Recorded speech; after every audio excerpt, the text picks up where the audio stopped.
Hello everyone, it's Monica from Yellow Brick DIY, and today we are unboxing our Carrot Patch Tier Tray Kit.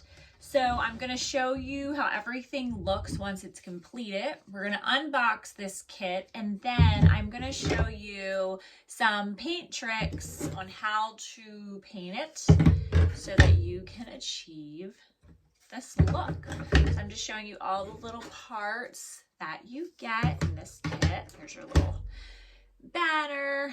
That's everything all painted up. This kit is so popular. I actually thought the Peeps tray would be a little more popular, but it's not. So, all right, I'm a hot mess today, but the show must go on. Okay, so let's unbox our kit.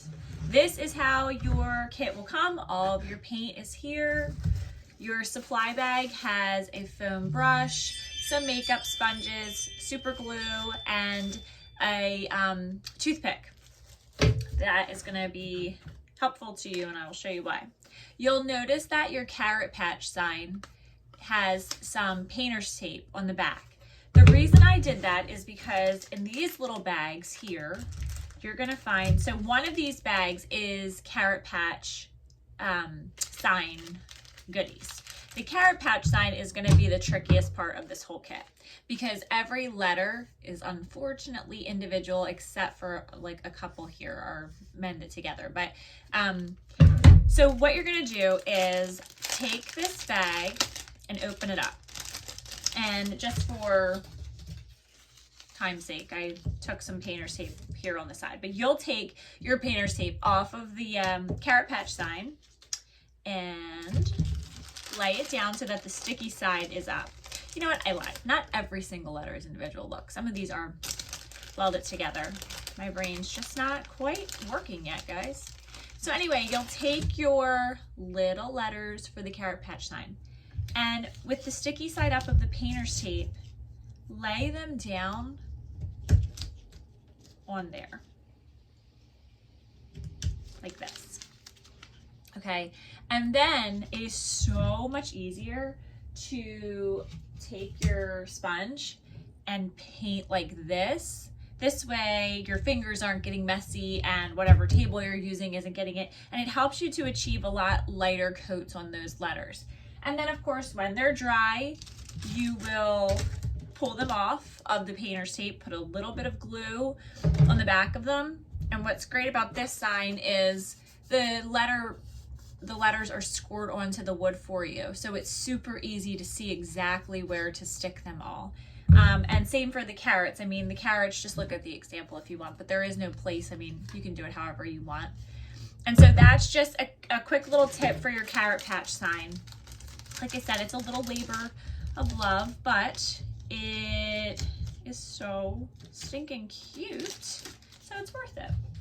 All right, so let me get this out of the way. The other thing I will say for the Carrot Patch sign before we move on to the rest is the only thing that isn't going to be covered up is your always fresh and sweet and crunchy, right? On this sign here, you can see it on the example. When you are painting anything that is scored, this sign here has this example like this, and any of those little lines, you're going to, this is a different kit that I'm painting, but I just wanted to use it to show you guys an example. You're going to take your sponge and you're going to dip it into some paint. Always, always unload that sponge. Get a paper plate, or if you have newspaper laying out on your table, unload that sponge. And when you unload it and you start to go into those scored lines, you really don't get any paint that's seeping into them. And that's the trick. If you have to go back for a second coat, go back for a second coat. But see how there's no paint seeping into that line? And if you just always use a little bit of paint and offload, always unload that sponge. And then you go in and you start to paint on that line, no paint should seep in. If for some reason it does, we all make mistakes. that is what your, if I can find it, that is what the toothpick in your kit is for. Because if any paint gets into these lines, you're simply gonna take your toothpick and run it across that line and all that paint comes right out. But you do have to make sure that the paint is wet when you go in with the toothpick. Otherwise it's not gonna really do anything if it's dry. So that's your trick for your shiplap bunny sign here and your carrot patch. I think the only other thing that's engraved is your hop this way. Same deal. Offload the paint onto something, a paper plate, newspaper, whatever. And when you dab, paint will not seep into this as long as it is very lightly coated. Like I said, more than one coat is better than paint seepage. So that takes care of those tricks. I always try to keep these videos as short as I can, but as helpful as I can. So you had your carrot patch bag. You also have a second bag. In this bag, you're gonna find everything you need to complete your banner, which is the eggs and the flowers, and then all of your letters for bunny kisses, the 25 cents. The carrots are in there. The bunny tail, you'll see it kind of looks like a little flower, but that's the bunny's tail. I believe that's it. Oh no, and bunny trail for this as well. All those letters are in this little bag. Same deal. Take that painter's tape, lay it down. You can reuse it. It stays sticky for a decent amount of time. And use the painter's tape if you need to. Put all of those individual letters on here so that they're not, just moving all over the place or your fingers aren't getting too messy. The other thing that's in this bag is a string for your banner. So you also have this little stand in your kit. It's super thin and narrow. You're gonna paint this however you want, and you're gonna super glue this slotted part right on top of this solid part here, like this. They just go right on top of each other. And there is, just get it as centered as you can. And when you do that, I have a little example here, but this little bunny just sits right in there. So you don't have to worry about any stand for him. He comes with his own little stand, which is adorable. The carrot is, just put it anywhere that you'd like. There's no stand for that.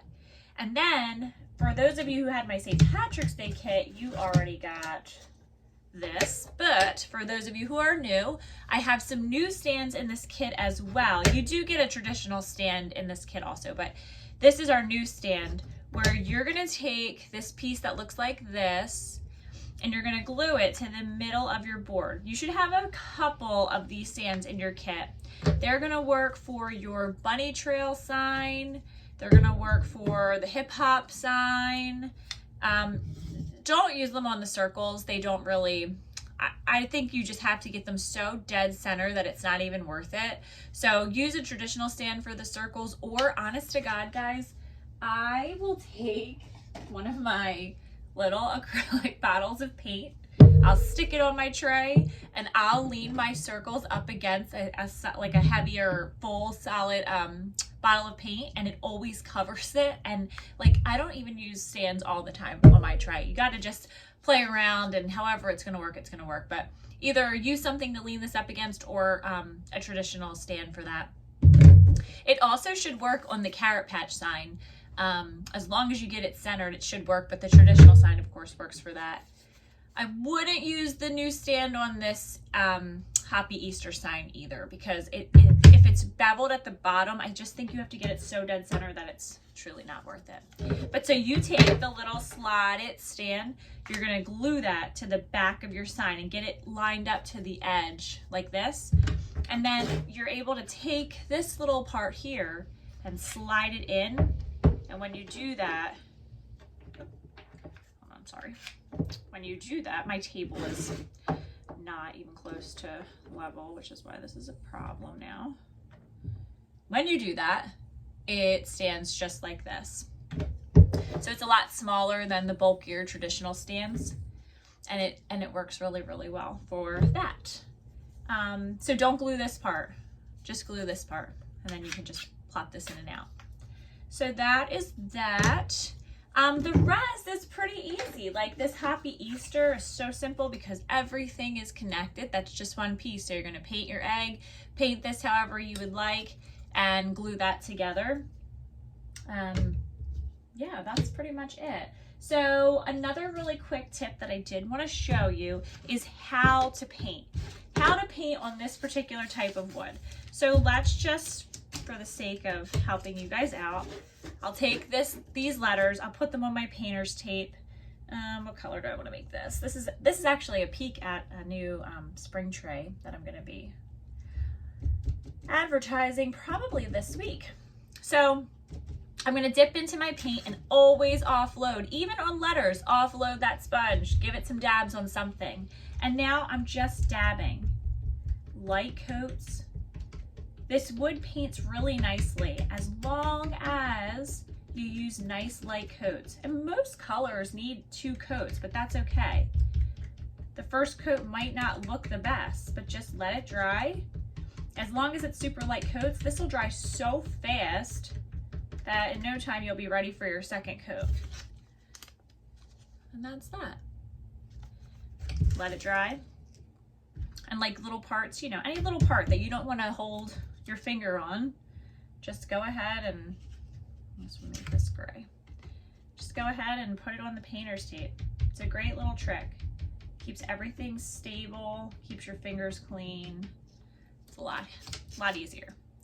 Now, if you have a larger piece like this, you can still paint with your makeup sponge because these just kind of paint so nice and smooth. So same deal, even though it's a big spot and I'm gonna need more paint, I still offload that sponge. A trick is to take that sponge and work it away from you. And what that does is it helps keep your edges clean. See how there's no paint there on that edge? It's a great little trick because, you know, some people don't want to paint the sides. They want it to be the wood color as is. They don't want globs of paint on the sides. So as long as you do nice, like longer swipes rather than short little ones, and try to go in the same direction and swipe away from you, those edges stay really clean. So that's just a little trick. I mean, you could flip this around. I'm just trying to keep this as quick as I can for you guys, but you just pick up a little bit of paint, swipe, and that's it. I mean, obviously it's still wet, but one coat covered it really, really well, even with light coats. Now, like white always needs more than one coat. Sometimes white even needs 2 coats, but just take your time on it. Let it go, let it dry, go again. But that little trick should help with the painted edges. See how it's super clean? It's a little easier. Okay, I think that's everything, guys. I know you guys, I mean, are buying these up so great, and I love the feedback and all of the customer pictures, so please go ahead and keep posting them, and I'll keep doing giveaways for them. If you have any questions, please let me know, and enjoy. Put on some music, have a glass of wine or a cup of coffee, whatever you need to do, and enjoy, guys. Have a great day. Bye.